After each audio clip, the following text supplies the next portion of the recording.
Alhamdulillahi Rabbil Alamin, wa sallallahu wa sallam ala nabiyyina Muhammad, wa ala alihi wa sahbihi ajma'in. Nous avons vu dans le cours précédent la définition de la croyance islamique, son importance et ses spécificités. Dans ce cours, nous allons répondre à une question que bon nombre de gens se posent.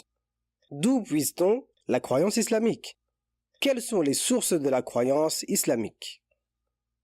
Avant de répondre à cette question et d'exposer les différentes sources de la croyance, il est important de souligner que la nature saine, al-fitra, suffit à l'être humain pour reconnaître l'existence d'Allah et d'affirmer l'authenticité de la croyance islamique.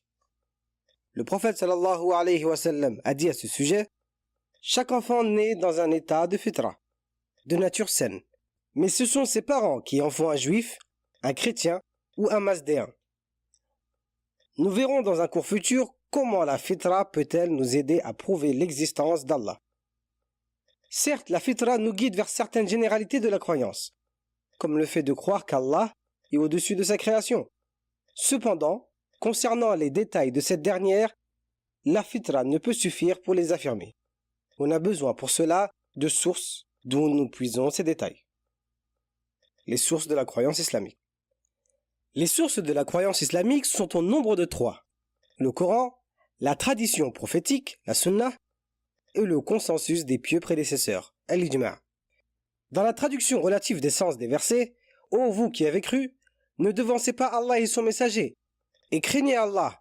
Allah est audient et omniscient. » Dans ce verset, Allah nous enseigne le comportement à adopter dans l'ensemble des choses dans la vie en général et dans notre religion en particulier.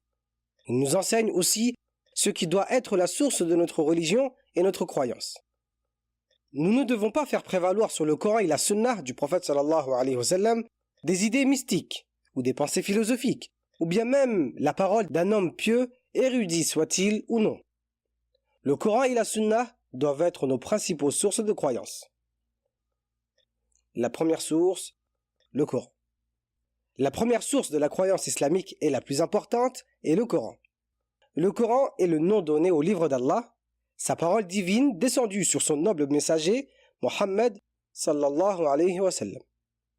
De nombreux versets prouvent que le Coran est une source fondamentale de notre croyance. Parmi celles-ci, Allah le Très-Haut dit dans son noble Coran: Ittabi'u ma unzila ilaykum min rabbikum wa la tattabi'u min dunihi awliya qalilan ma tadhakkarun. Ce qui signifie: suivez ce qui vous a été descendu venant de votre Seigneur et ne suivez pas d'autre allié que lui, mais vous vous souvenez peu. Allah nous ordonne de suivre son livre et nous interdit de suivre ce qui sort de son commandement divin. Et cela dû au fait que tout ce qu'il y a dans le Coran est vrai. Il n'y a pas d'erreur, ni d'inexactitude, ni de mensonge. Allah dit: ذلك بأن الله نزل الكتاب بالحق وإن الذين اختلفوا في الكتاب لفي شقاق بعيد. Dont le sens est: c'est parce qu'Allah a révélé le livre en vérité et que ceux qui différaient dans le livre sont dans une détresse lointaine. Dans un autre verset, وَمَنْ أَصْدَقُ مِنَ اللَّهِ قِيلًا. Et qui est plus véridique qu'Allah en parole? Il faut ajouter à cela que le Coran est le seul livre divin qui n'a jamais subi de modification. Depuis la fin de sa révélation, rien ne lui a été ajouté ni enlevé. Allah dit: Inna nahnu nazzalna dhikra wa inna lahu lahafidhun. Dont la traduction est: en vérité, c'est nous qui avons fait descendre le Coran et c'est nous qui en sommes gardiens. La deuxième source de la croyance islamique, la Sunna. La Sunna est définie comme étant toute chose attribuée au prophète Mohammed sallallahu alayhi wa sallam d'une façon authentique parmi ses propos, ses actions et ses consentements. Vous verrez plus en détail ce qu'est la Sunna dans la matière hadith. De nombreuses preuves nous démontrent que la Sunna est une source de notre croyance.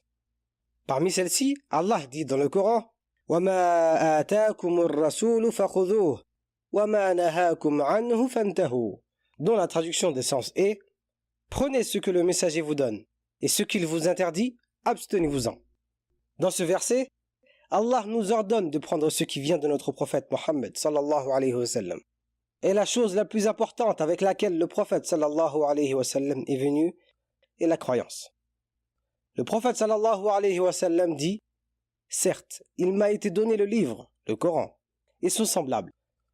Le prophète sallallahu alayhi wa sallam fait référence dans ce hadith à sa sunna, sa tradition. Ainsi, la sunna de notre prophète sallallahu alayhi wa sallam est aussi sacrée que le Coran. L'imam al-Shafi'i dit à ce propos: je ne connais personne parmi les compagnons du prophète Mohammed sallallahu alayhi wa sallam ou leurs suiveurs à qui on lui informait au sujet d'une sunnah du prophète sallallahu alayhi wa sallam sans qu'il l'acceptât. Tout musulman, afin de savoir comment prier correctement, revient à la sunnah du prophète sallallahu alayhi wa sallam. Il va de soi de revenir à sa sunnah pour savoir comment croire en notre Seigneur, exalté soit-il. La troisième source, le consensus des pieux prédécesseurs, as-salaf.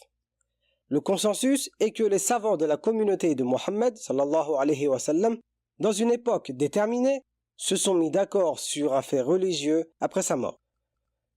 Quant au mot salaf, il renvoie aux 3 premières générations de musulmans, commençant par les compagnons, puis les suiveurs des compagnons, et finalement leurs élèves. En résumé, le consensus des pieux prédécesseurs est l'accord des savants des 3 premières générations sur un fait religieux. Parmi les preuves que le consensus des salafs est une source de la croyance, Allah nous dit dans le Coran: وَمَنْ يُشَاقِقِ الرَّسُولَ مِنْ بَعْدِ مَا تَبَيَّنَ لَهُ الْهُدَى وَيَتَّبِعْ غَيْرَ سَبِيلِ الْمُؤْمِنِينَ نُوَلِّهِ مَا تَوَلَّى وَنُصْلِيهِ جَهَنَّمَ وَسَاءَتْ مَصِيرًا, dont la traduction est: et quiconque fait scission avec le messager, après que le droit chemin lui est apparu, et suit un sentier autre que celui des croyants, alors nous le laisserons comme il s'est détourné, et le brûlerons dans l'enfer, et quelle mauvaise destination. Dans ce verset, Allah nous informe au sujet d'une catégorie de personnes qui seront vouées au feu de l'enfer. Ces gens-là auront commis 2 erreurs. La première, ils se seront détournés du chemin du prophète sallallahu alayhi wa sallam, autrement dit sa sunnah. La deuxième, ils se seront écartés des chemins des croyants. Sachant que les premiers croyants concernés dans ce verset sont la première génération de croyants, les salafs. On en conclut que le chemin nous menant au paradis est le chemin du prophète sallallahu alayhi wa sallam.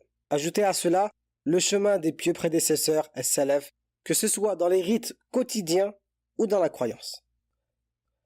Parmi les preuves, nous montrons que la voie des salafs est une des sources de notre croyance, un hadith rapporté par Ibn Umar, le compagnon du prophète sallallahu alayhi wa sallam, qui dit que le prophète sallallahu alayhi wa sallam dit: Allah ne fera pas en sorte que ma communauté soit d'accord sur un égarement. On déduit de ce récit prophétique que l'accord de la communauté sur une chose donnée, liée à la religion, est une preuve que la vérité s'y trouve. Et cela concerne les premières générations des musulmans autant que les dernières. Puisse Allah nous guider vers la droiture et nous accorder son assistance pour nous ouvrir les portes de sa miséricorde. Je vous laisse dès à présent tester vos connaissances liées à ce cours à travers notre quiz.